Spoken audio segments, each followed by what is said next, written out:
shooting in Lexington. We'll hear from the family who's looking for answers. Plus, tackling teacher troubles, how advocates are scrambling to ensure their issues are addressed before the last gavel falls this legislative session. And we've got some scattered rain showers moving into the area this evening. I'm going to be tracking them for you coming up. Live from Lexington, our home, your news. This is Fox 56 News at 10. Good evening, I'm Marvin Bartlett. And I'm Andrea Walker. Thanks for joining us. There's a break in Lexington's latest homicide case, with police arresting 2 young men tonight in connection with a deadly shooting last Friday. Police say 43-year-old Justin Cook died after being shot at a Marathon gas station on North Martin Luther King Boulevard, and a passenger inside the car was hurt. Police have charged 19-year-old Maquan King with murder, assault, and felony possession of a handgun. Also, 21-year-old Lamont Claiborne has been charged with evidence tampering.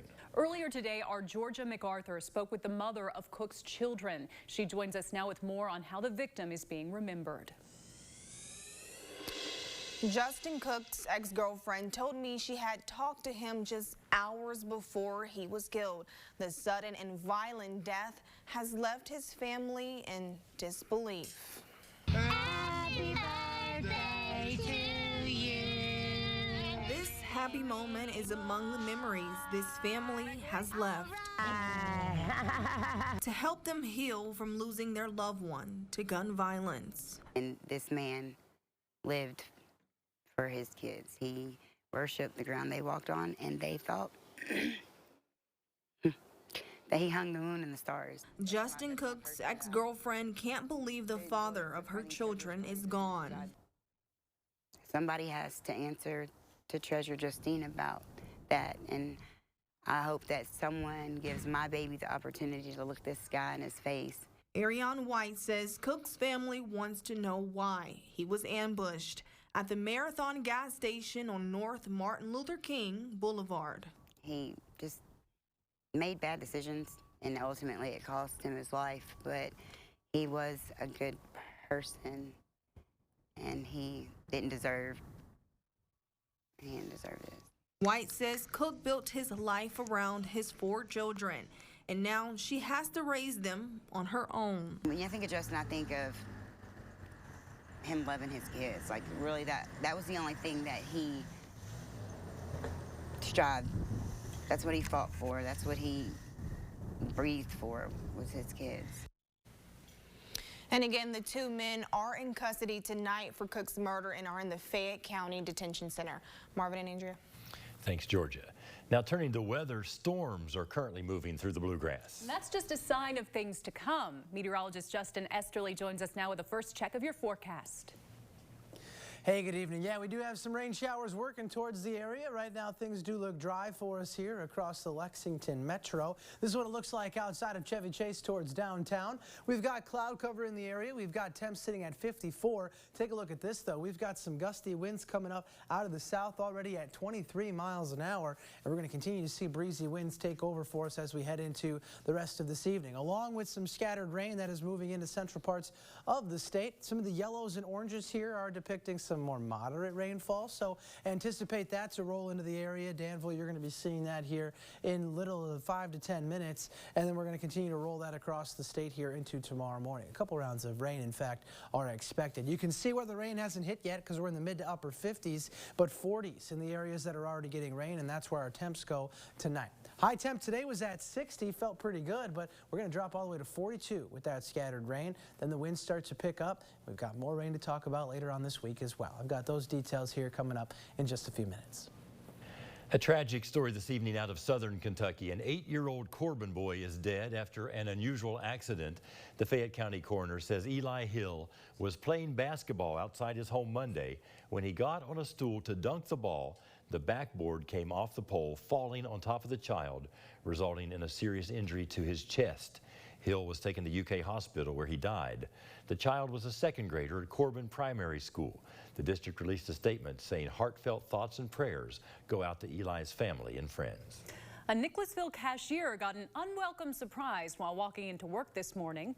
Nancy Major says she was shocked to find a man already inside the local T-Mart as she was opening the store. She left immediately and called police for help, but the man got away. Police say he tore a large hole in the metal siding of the building to get in. Thankfully, no one was hurt. When I opened the door, I heard a noise, and I thought that my buddy here, I had come in before me. Usually he don't. Then I heard glass break, and then I saw a guy run down the left-hand side of the store over there. We didn't know how he got in or how he was there, but he knocked a hole in the back of the store and went through a little room we have cups and things in. Major thinks the man was trying to steal cash from their ATM. She says it also appears he helped himself to a slushie before he left. He remains on the run tonight. Now to news out of Frankfort. Education has been one of the defining issues of this legislative session. As Bodie Brooks reports, advocates are still pushing lawmakers to help Kentucky's critical teacher shortage and teachers' paychecks before the final gavel falls next week. Our teachers are always reaching out to legislators all the time. Even Kentucky's second largest school district, Fayette County, is suffering from the same shortages in the classroom being felt statewide. We need more subs, we need more paraeducators, we need more of everybody in public schools. Fayette County Education Association President Jessica Heiler says the outreach hasn't slowed down since the session started on ways to improve the workplace to not only retain more teachers, but make it easier to recruit them too. One bill to address the teacher shortage, House Bill 319, is still awaiting a final vote and has time to be amended to add in things Heiler says are totally free. I need to spend my time planning a lesson or making copies or calling a parent or whatever, but no, you have 15 meetings you have to be in. A dedicated planning time and lunch are some examples, but some heavier lifts could also be a pay raise. Governor Andy Beshear has made it a policy priority. I think it's only right that lawmakers come back in these last couple days and give teachers and educators the raise they deserve. We desperately need it. We are 44th in the country in what is a competition for talent. It's not a budget session, so we don't want to open the budget. But they've made some fiscal decisions this year where they have done that. Heiler says lawmakers passed bills this year that could make the state's teacher shortage worse. She says controversial rules on pronoun use, sexually related books and classes, and a ban on transgender health services for minors will push teachers away from Kentucky. That puts teachers in a difficult position because we want to support our kids. That's number one what we want to do. And so that's hard. I've heard from teachers that have said, I don't know how much longer I can be here in Kentucky because with these laws, it just puts so many restrictions on us. I'm not being able to support kids. That was Bodie Brooks reporting. GOP lawmakers have not signaled any support for a teacher pay raise, but are still considering a variety of ways to add more teachers or subs to classrooms. Lawmakers are back in Frankfort for 2 days at the end of this month. Talk of Kentucky's medical marijuana bill now heading to the House has pro-marijuana organization Kentucky NORML encouraging people to call their lawmakers. The soonest the bill could come up for a vote is on the last day of the legislative session. That leaves little room for any changes to the bill. Executive Director Lauren Bratcher says their website has made several tools available to make contacting lawmakers easier for people that want to see this issue passed. There's no time for amendments. We've got to take what we can get this year and be thankful for it and then keep working on it. And just going back in the interim session and talking and educating about why these things are needed and why they are important to patients. The bill passed the Senate 26-11. If passed in the House and signed by the governor, the measure still wouldn't go into effect until 2025, giving health leaders time to regulate the program. Governor Andy Beshear has signed nearly 40 bills into law since lawmakers recessed for the veto break.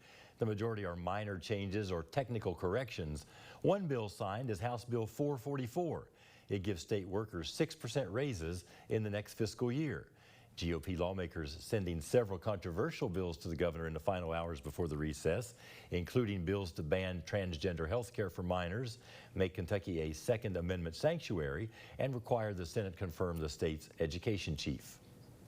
What we saw is, especially the last 2 days, dozens upon dozens of bills came through. So we are very carefully reviewing them. Each day you're likely to see a certain batch of them signed. When we get to those that we may veto, we'll put that message out when it's ready.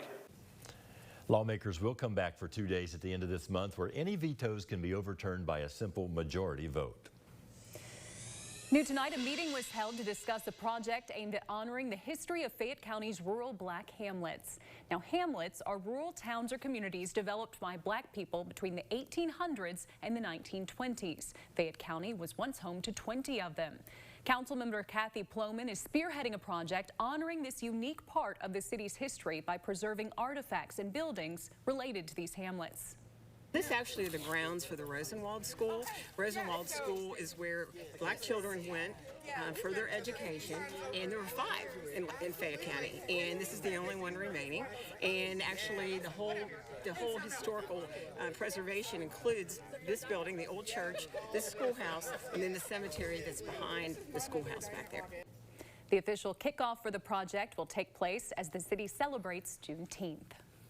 An investigation is still open after a man tried to drive his car into a police car. See if you can help police solve this case that could have been deadly. Coming up in a Crime Stoppers report. The first 10 minutes of Fox 56 News at 10 were brought to you commercial-free. Sponsored by